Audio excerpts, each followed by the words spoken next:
ito ay rated SPG. Striktong patnubay at gabay ng magulang ang kailangan. Maaaring may masiselang tema, lengguwahe, karahasan, sexual, horror o droga na hindi angkop sa mga bata.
So, bagamat nga, wala akong ginagawa.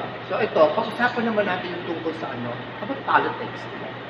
Kasi I'm not an expert, no? Pero, I love politics, diba? Kasi, we are all involved when it comes to politics, diba? Hindi mo pwede sabihin, hindi ka kasama sa politics, sa parliament. That's why, kailangan pag-usapan niya sa politics. So, I want to focus, I want to discuss about the performance o yung current na ating Vice President ng Pilipinas na si Vice President Madam Leni Robredo, no? Na marami na kasi na topics tungkol sa kanya, no? Mga negative, no? About her views regarding the political operational sa ating bansa, no? Ang nakakaano kasi kay Leni, no? She was a lawyer, di ba? And she has a very good husband, a late husband na yung kanyang husband na namatay, di ba? A very good performance, magaling, di ba? And then Leni, bago siya naging presidente, bago siya naging vice president, binoto siya because of her husband, late husband. Diba? People expecting her na yung between her ears, there's something on it, diba? Between her ears is something na merong lightning, diba? Na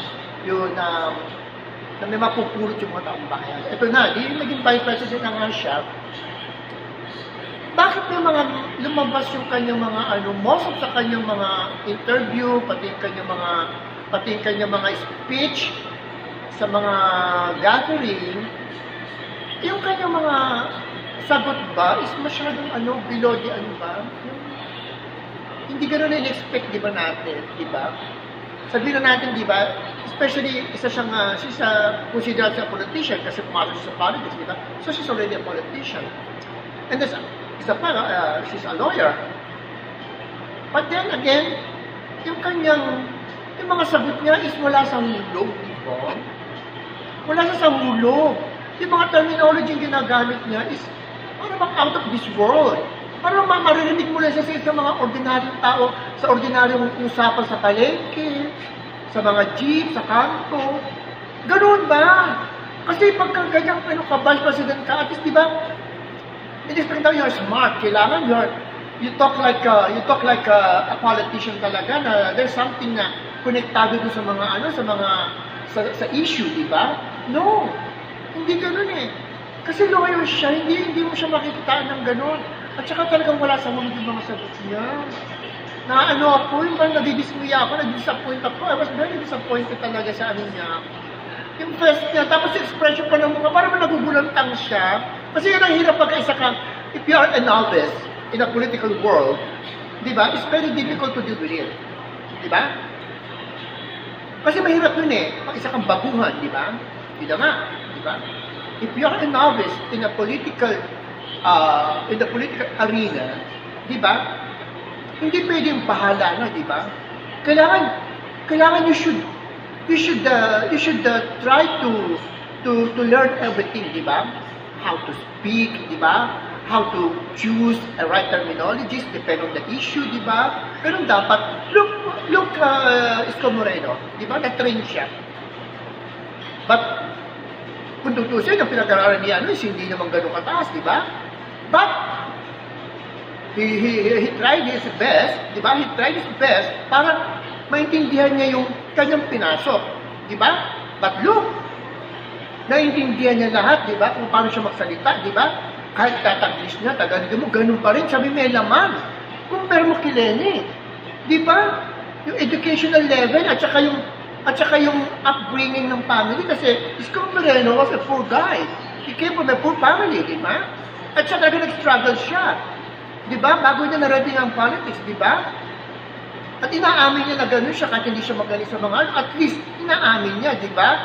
Pero makikita mo yung effort niya, di ba? Yung kanyang sila din, ini-expect mo, hindi na siya dadaan sa gano'n kasi siya, nakagraduate siya, di ba, Lois? Ini-expect mo magaling siya sumagot, di ba? And then suddenly, gano'n maririnig mo sa kanya, di ba nakaka-disappoint? Di ba kaya ang dami na iinis, di ba? Tapos walang kalatoy-latoy yung kanyang mga sagot-sagot, di ba? Yun, di ba? At ang ayoko kay Leni Robredo, no? Because you as a Vice President, your job is to help the President. Your President, di ba? Whatever it is, di ba? That is your job. Kaya kayo binoto ng taong bayan, di ba? You have to assist the President, di ba? Kung anong kanyang gagawin, kailangan sumunod ka sa kanya, di ba? O kung meron kang magandang kung may magandang idea ka, kailangan tulungan mo siya. That is the relationship between the President and the Vice President. Di ba? This is what my understanding, di ba? And in fact, talagang gano'n naman dapat, di ba? Ay hindi eh. What he did is contradiction. My God! You are a Vice President of the Republic of the Philippines under the President of Duterte. Nandun ka sa kanyang, sa level niya, di ba? Ba't kailangan maging contradiction ka? Di ba? This is like lumalabas ka isa kang traitor eh. This is how I categorize yung kanyang, sabihin natin how do you say this? Yung kanyang position, As a Vice President, tulungan mo siya, yung President mo. No! What has happened is, the irony, naging contradictory siya sa lahat ng mga ginagawa ng Presidente natin, di ba? It's because of what? It's because you are listening to the people o sa opposition side. That's it eh. Kaya confuse ka eh. Madam Robredo, no? Confuse ka, no? Hindi naman ako expert pagdating sa ganyan. Kaya lang, hindi yung nakikita ko, di ba? Ito may opinion ko lang naman. Hindi ko naman sinabi na I'm an expert, di ba? When it comes to political, di ba? The political analysis, di ba? Pero yun ang ginagawa mo eh. Kasi you are useless. Di ba? Instead of campaigning with the president, instead of giving him an energy to uplift everything para mag-boost yung kanyang mga projects dyan, what you did is you're pulling it down. Di ba? You try to contradict, you try to put a hurdle. Isa kang obstruction eh. Ang nangyayari, tingin ko eh. Instead of hitting obstruction ka, di ba? Pag may obstructions of the road, hindi ka makaka-take off, mahirapan ka nagpupush para sa ating bansa. This is only my opinion, Napakahirap tong gano'n, Madam Lenny. Sana naman, asa mautod yung ulo, magising ka sa katotohanan. Di ba? No? Before kasi, I like it talaga, sa totoo lang. yung during the time mo nung nilubredo, I like it kasi manalo ka. Oh, thanks God, nanalo si ano. And then I'm expecting na you will do something ba na talagang you will follow the footstep of your late husband because he has a very good performance in the government during the time of Aquino. Correct me if I'm mistaken. And I thought then that you will do the same thing. But what happened is, imbis na maging neutral ka, no. The opposition side, try to manipulate you. They are manipulating your brain. That's why hindi mo alam kung you have your own decision, hindi ka makapag-decision sa sarili mo. Without asking them. O hindi ka, parang sila yung ginagawa ka nilang ginagawa ka nilang parang mapet. Alam mo yung mapet na ginaganon? They are the one who are giving you instruction what to say to the people.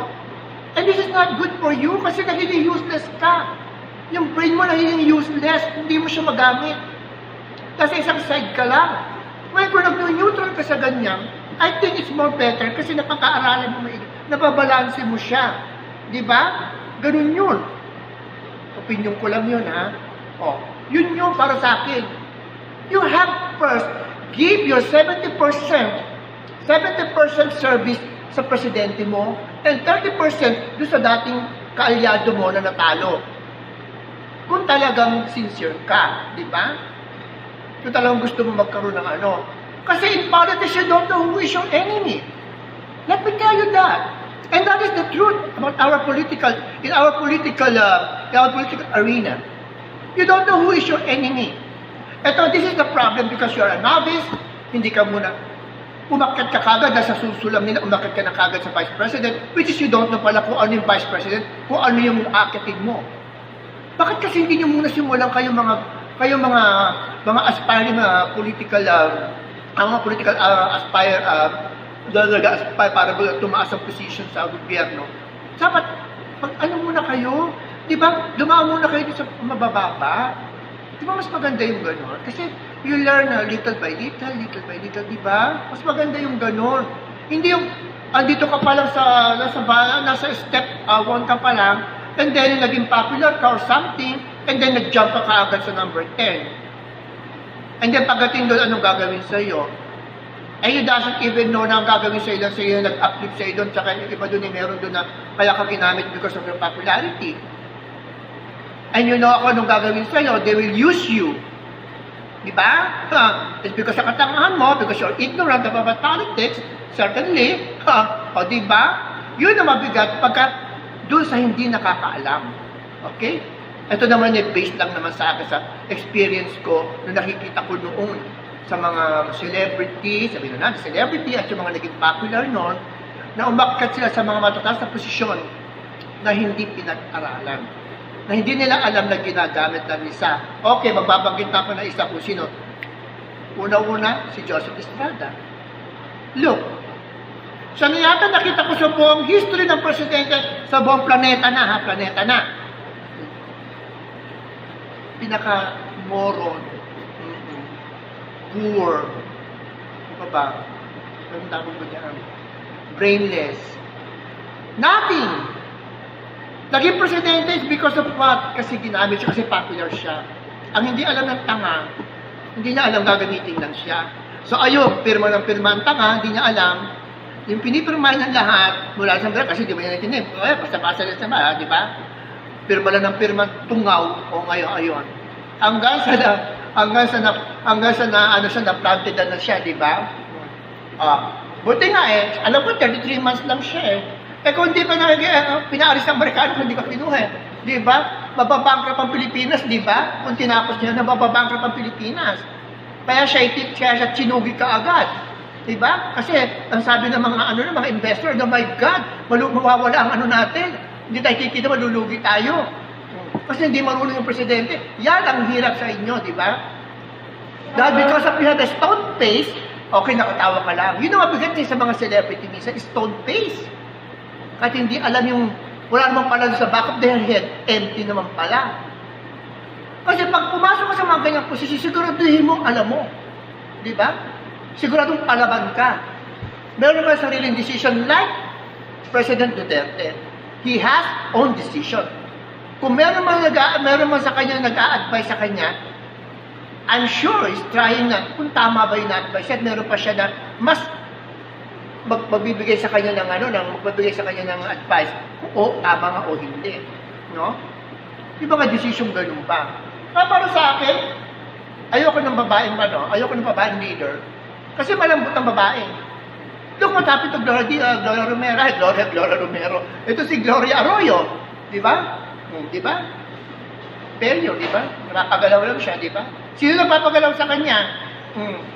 Yung nagtayo ng EDSA Revolution. Who orchestrated the EDSA Revolution? There is only 3 top people. Di ba? Kung sino nag-ano dyan, yung nag-orchestrated ng EDSA Revolution, no? It was planted. It was planned, di ba? And they sacrificed Ninoy Aquino for that. Di ba? For the vested interest. And you know who I'm talking about. I don't want to mention the name. Baka any moment, no? Baka bibigla akong tirahan dito ng missile, di ba? Di ba? But I knew these people, di ba? Who are they? Di ba? The protagonist ng EDSA Revolution way back in 1986. I was there in EDSA because I live in Quezon City. I was there. I'm also the one who are shouting for like this, di ba? Freedom! Freedom! Freedom! Pati sinisigaw ko noon, Darna!